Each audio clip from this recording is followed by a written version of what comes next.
Bismillahirrahmanirrahim. Allah subhanahu wa ta'ala menyebutkan dalam Al-Quran, dalam surah At-Takatsur, A'udzu billahi minasyaitonir rajim, alhaakumut takatsur hatta zurtumul maqabir. Kalian terus sibuk mengumpulkan harta dunia, prestasi dunia, dan kalian lupa padahal kalian akan menziarahi atau akan mendatangi kuburan itu. Kalla sawfa ta'lamun, kalian pada saat itu akan mengetahui ternyata di situ ada kehidupan. Tsumma kalla sawfa ta'lamun, kalian pasti akan mengetahui ada kehidupan di sana. Ya. Jadi jelas bagaimana bagi seorang muslim ada jawaban, ada kehidupan di sana, bukan hanya sekedar batu nisan dan tanah. Banyak sekali hadis menjelaskan masalah itu. Di antaranya adalah pada saat Nabi SAW selesai mengubur jenazah seorang sahabat, maka beliau pun SAW mengatakan, sesungguhnya orang mukmin kalau meninggal dunia maka akan datang kepadanya 3 sosok malaikat. Di sebelah kiri kanannya malaikat rahmat membawa kain kafan dari surga, dan satu di kepalanya malaikat maut yang membawa yang akan mengatakan kepada malaikat maut akan berkata kepadanya, hai jiwa yang baik, keluarlah kepada menuju atau kepada rahmat Tuhanmu. Maka ruh itu keluar dengan sangat mudah sebagaimana air keluar dari mulut kendi. Kemudian belum sesaat keluar, dibungkus dengan kain kafan dari surga oleh malaikat rahmat di kiri kanannya, lalu dibawa ke langit. Setiap kali melewati pintu-pintu langit yang 7 lapis ke atas langit sana, menuju kepada Allah subhanahu wa ta'ala, malaikat di situ semua mengatakan, siapa ini? Bertanya kepada malaikat rahmat. Maka malaikat rahmat mengatakan, ini adalah Fulan bin Fulan, disebutkan namanya yang paling baik di dunia. Kemudian malaikat-malaikat itu mengatakan, semoga ruh ini lewat di sisi kami. Kata Nabi Muhammad SAW, karena ruh itu mengeluarkan bau lebih wangi daripada bau kasturi. Semoga kita insya Allah termasuk semuanya dalam kelompok ini. Kemudian kata Nabi SAW, terdengar suara dari langit. Allah berfirman, catatkan hambaku ini termasuk penghuni surga.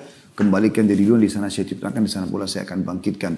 Kemudian 3 langkah orang pengantarnya pulang, dia masih bisa mendengarkan suara sendal mereka. Terompas sendal mereka. 3 langkah, setelah 3 langkah sudah tidak lagi. Lalu datang malaikat mungkar nakir menunjukkan, lalu menanyakan kepadanya, siapa Tuhanmu, siapa, mendudukkan dia lalu bertanya ya, siapa Tuhanmu, siapa Nabimu, apa kitab. Lalu dia menjawab dengan sangat mudah, kata Nabi SAW, sesuai dengan firman Allah Subhanahu Wa Taala, yuthabbitullahu alladhina amanu bil qawli tsabit fil hayati dunya wa fil akhirah. Allah akan menetapkan di lisan orang-orang beriman untuk menjawab pertanyaan-pertanyaan yang ditujukan kepada dia di dunia. Misalnya ditanya kenapa kamu sholat, kenapa kamu puasa, kenapa kamu mengenakan jilbab, kenapa kamu mencari rezeki halal, kenapa ini dan itu. Bisa dijawab kalau dia belajar. Dan juga di akhirat, maksudnya kata para ulama tafsir adalah di kuburan. Kemudian setelah itu dibukakan baginya pintu neraka, dan dia begitu ketakutan orang beriman ini. Kata malaikat, lihat dari apa Allah selamatkan dirimu. Lalu ditutup, lalu dibuka pintu surga. Sampailah ke dia wangi-wanginya surga tersebut dengan keindahan yang luar biasa. Dia kagum, malaikat mengatakan, ini tempat kau sekarang dan kau akan kekal di dalamnya. Maka dia pun si mayit ini berdoa mengatakan, ya Allah cepatkan waktu karena aku ingin masuk ke dalam surgaku.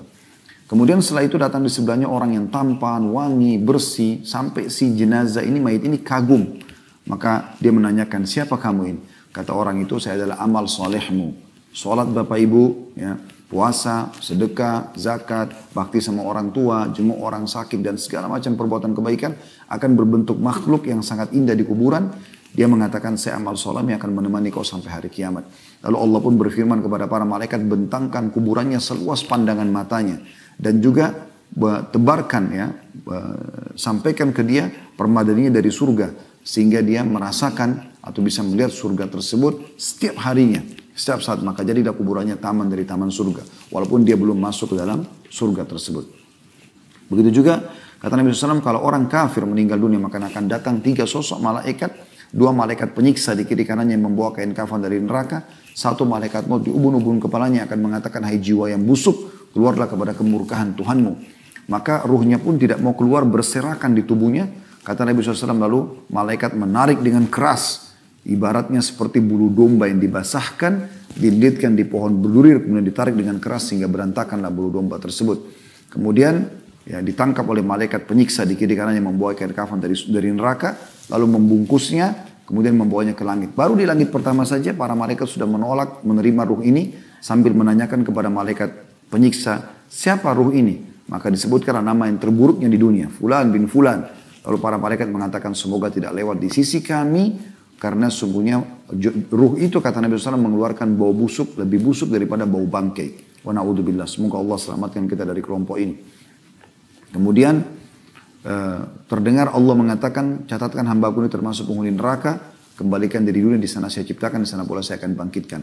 Sama tadi kasusnya, dimasukkan ke dalam kuburan ruhnya, kemudian 3 langkah mereka pulang, para pengantar masih didengarkan trompa senjata. Setelah itu sudah tidak lagi. Lalu Munkar Nakir datang mendudukkan dia, lalu menanyakan siapa Tuhanmu, siapa Nabimu, apa kitabmu. Maka dia hanya mengatakan saya tidak tahu, saya cuma ikut-ikut dulu orang bilang apa. Jadi walaupun dia hafal apa yang harus diucapkan, tidak bisa diucapkan oleh orang seperti ini. Lalu kemudian dibukakan baginya pintu surga dan dia melihat keindahannya. Lalu dia kagum, kata malaikat, lihat dari apa kau haramkan dirimu.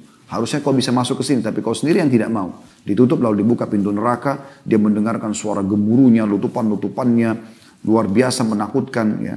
Maka malaikat mengatakan ini tempat kau sekarang dan kau akan kekal di situ. Maka dia pun berdoa mengatakan, ya Allah jangan kau cepatkan waktu karena aku tidak ingin ke nerakaku. Lalu datang di sebelahnya orang yang sangat buruk tampangnya, menakutkan, bau badannya busuk, sampai dia ketakutan. Lalu dia mengatakan, siapa kamu ini? Orang itu mengatakan, saya amal burukmu yang akan menemani kau sampai hari kiamat nanti.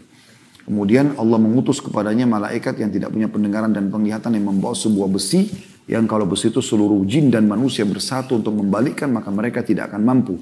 Dihantamkanlah ke kepala orang ini, sehingga dia hancur lebur. Ya, kemudian diutuhkan kembali, terus begitu sampai menjelang hari kiamat. Riwayat yang kedua, dua-duanya riwayat Bukhari, berbunyi, kata Nabi SAW, maka dinding kuburannya akan menjepit tubuhnya sampai tulang rusuknya seperti ini.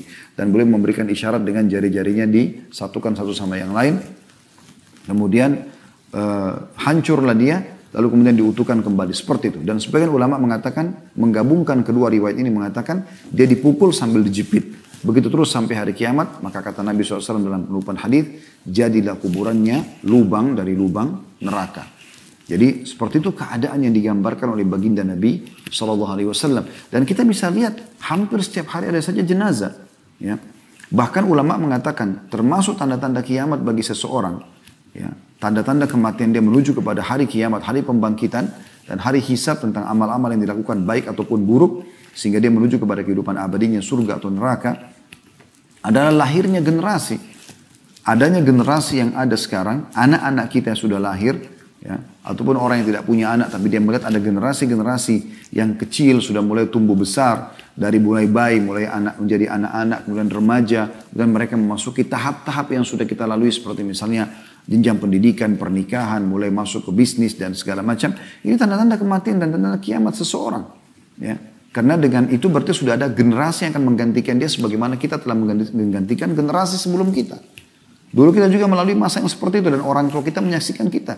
Pada saat masih bayi, anak-anak, dan begitu kita dewasa, maka kita menggantikan posisi mereka. Mereka sekarang sudah pulang ya, kepada Allah Subhanahu Wa Taala. Ini sebuah fakta yang sering didustakan oleh sebagian orang. Dia sengaja membodohkan dirinya seakan-akan itu tidak akan terjadi. Padahal semua itu terjadi.